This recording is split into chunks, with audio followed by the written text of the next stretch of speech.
নমস্কাৰ আপোনালোকে চাই আছে ক্ৰিকেট গুৰু Assam YouTube channel. Assam premier league চলি আছে আৰু অসম প্ৰিমিয়াৰ লীগত চৰাইদেউ ছানৰাইজাৰ্ছ আৰু ডিব্ৰুগড় ৱাৰিয়াৰ্ছ এইকেইটা টিমে সুন্দৰ আৰম্ভণি কৰিছে।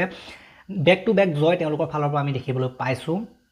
আজিও দুখন মেটচ আছিলে, এই দুখন মেটচতে এই দুটা টিমে জয়লাভ কৰিছে নিজৰ নিজৰ মেটচ দুখন। আৰু ক'বলৈ গ'লে আছাম প্ৰিমিয়াৰ লীগৰ যে ফাইনেলখন এওঁলোক দুটা টিমৰ মাজতে অনুষ্ঠিত হোৱাৰ সম্ভাৱনা আছে সেইটো কিন্তু তেওঁলোকে দেখুৱাইছে। আজি মই ভিডিঅ' দিছোঁ, কালি মই মিছ কৰিছিলোঁ। কালি গুৱাহাটীৰো খেল আছিলে, কালি গুৱাহাটী জিকিছিলে, হয়তো নগাঁও ৰেঞ্জাৰ্ছৰ ওপৰত গুৱাহাটী ৰয়েলছ জিকিছিলে নেকি, হয়তো তেনেকুৱা আছিলে।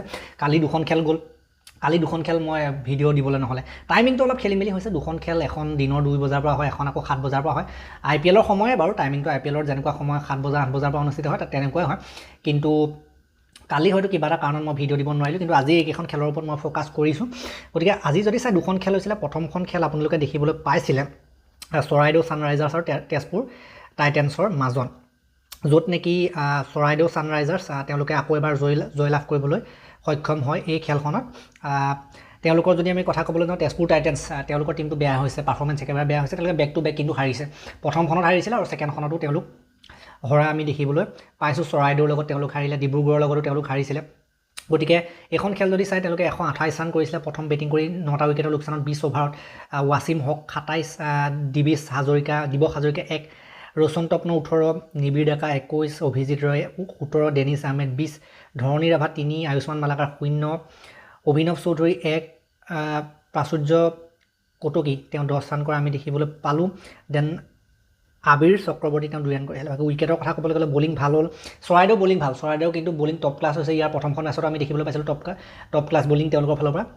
দিবাকৰ জহৰী 13 ৰান দি 3টা উইকেট লাভ কৰিছে তেখেতে, আৰু ময়ূখ হাজৰিকা 35ত এটা, সৰস্বত তেখেতে 0ত উইকেট নাই, অবিনাশ ফুকন 18ত এটা, ঋষভ দীপক তেওঁ 22ত উইকেট নাই, আৰু অম্লানজ্যোতি দাস 21ত এটা উইকেট লাভ কৰিছিলে। গতিকে বলিং সুন্দৰ হৈছে, ৰানো কৰিবলৈ দিয়া নাই, উইকেটো নিয়মীয়াভাৱে উলিয়াব পাৰিছে চৰাইদেউ টিমটোৱে। বাকী ৰান চেষ্টো 15.4 অভাৰ অতি সহজতে প্ৰাপ্ত কৰিলে, 132, 3টা উইকেটৰ লোকচানত। প্ৰদ্যুন শইকীয়া 7টা বলত 10, প্ৰথম দিনা ভাল খেলিছিলে, আজি বাৰু অকণমান সস্তাত গ'ল। কৃতি যাদৱ 35টা বলত 35। দেন সুমিত ঘাডিগাংকৰ আজি ভাল খেলিছে অধিনায়কজনে, 27টা বলত 36 ৰান, ঠিকেই এটা ইনিংছ খেলিলে। দেন হৃষিকেশ তামুলী 20 ৰান আৰু ঋষভ দীপক 19 ৰান 11টা বলত। বাকী উইকেট এটা মালাকাৰে লৈছিলে, এটা হকে লৈছিলে, 2টা মালাকাৰ এটা হকে, বাকী কোনো উইকেট ল'ব নোৱাৰিলে, 3টা উইকেট লৈছিলে। বাকী ছেকেণ্ডখন খেলৰ যদি আমি কথা ক'বলৈ যাওঁ, সেইখন খেলত বৰপেটা ব্ৰেভছে প্ৰথম বেটিং কৰি কেৱল 90 ৰান কৰিবলৈ সক্ষম হৈছিলে। 19.1 অভাৰত 90 ৰান কৰি অল উইকেট হৈ গৈছিলে। আৰু এটা কথা ভাল লাগিলে যে 90 ৰান কৰি অল উইকেট হোৱাৰ পাছতো খেলখন জমিলে, মানে খেলখন ফাইট হ'ল, সেইটোৱে ভাল লাগিলে এইখন খেলৰ ক্ষেত্ৰত। ইয়াত যদি আপোনালোকে চাই, কবিৰ হাছান 29, সৌৰভ দিহিঙীয়া 2, ডেনিছ দাস 4।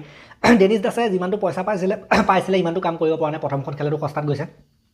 গৌৰৱ ঠাকুৰীয়া 10, কুণাল শৰ্মা 7, অভিলাষ মৌৰ্য 1, অৰুণ সোণাৰ, সৌৰভ কুমাৰ গুপ্তা 6, 17, ৰাজেশ প্ৰসাদ 5, দীপজ্যোতি শইকীয়া, গৌৰৱ চেত্ৰী 2, উইকেট 3টা লাভ কৰিলে। দৈশ দাসে 13 ৰান দি 3টা সুন্দৰ বলিং হ'ল তেখেতৰ ফালৰ পৰা। ৰোচন আলমৰ 21ত 2টা, সিদ্ধাৰ্থ বৰুৱা 9 ৰান দি এটা, জিতুমণি কলিতাই 18ত 2টা, আৰু ঋতুৰাজ বিশ্বাস তেখেতে 10 ৰানত উইকেট এনেকুৱা আমি দেখিবলৈ পালোঁ। বাকী ৰান চেষ্টো 18.5 অভাৰত প্ৰাপ্ত কৰিলে ডিব্ৰুগড় ৱাৰিয়াৰ্ছৰ টিমটোৱে 91 ৰান কৰিলে, 7টা উইকেট কিন্তু তেওঁলোকৰো গ'ল এই টাৰ্গেটটো চেছ কৰোঁতে। কেৱল মাত্ৰ 91 ৰানৰ টাৰ্গেট চেছ কৰোঁতে কিন্তু এক প্ৰকাৰে ক'বলৈ গ'লে জান বাহিৰ হৈ গৈছে, জিঅ' ওলাই গৈছে।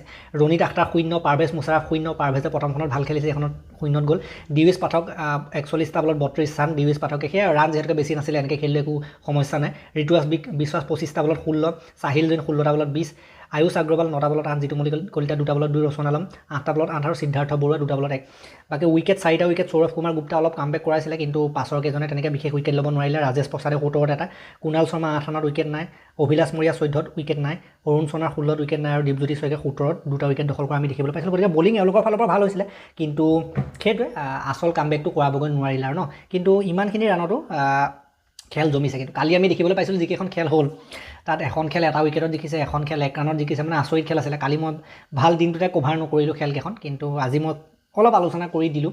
বাকী যি কি নহওক, ইয়াৰ পাছৰ যিবিলাক খেল আহিব আমি ৰিজাল্টৰ ওপৰত আলোচনা হয়তো কৰি থাকিম।